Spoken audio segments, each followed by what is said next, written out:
નમસ્કાર મિત્રો, ધોરણ 10ના વિદ્યાર્થીઓની બોર્ડની પરીક્ષા નજીક છે. આ વખતે 8 લાખથી વધારે વિદ્યાર્થીઓ બોર્ડની પરીક્ષા આપી રહ્યા છે. તો દરેક વિદ્યાર્થીને પહેલા તો પરીક્ષાની ખૂબ ખૂબ શુભકામનાઓ. પરીક્ષા આપતા જતા પહેલા આપણે કેટલીક બાબતોની કાળજી લઈશું. પરીક્ષા દરમિયાન ખોટા ઉજાગરા ન કરીએ, પૂરતી ઊંઘ લઈએ, ખાવા પીવામાં ધ્યાન આપીએ.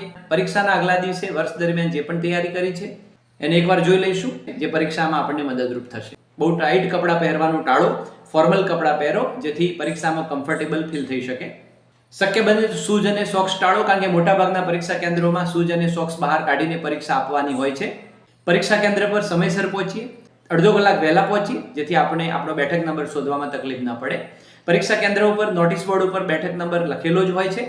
પરીક્ષા કેન્દ્ર પર જતા પહેલા રિસિપ્ટ અને કંપાસ બોક્સ ન ભૂલી. કંપાસ બોક્સની અંદર જરૂરી પેન, પેન્સિલ, જે પણ ભૌમિતિક સાધનોની જરૂર છે એ બધું છે કે નહીં એની ચકાસણી કરીએ. મિત્રો સાથે થોડી ચર્ચા કરી થોડા રિફ્રેશ થઈએ.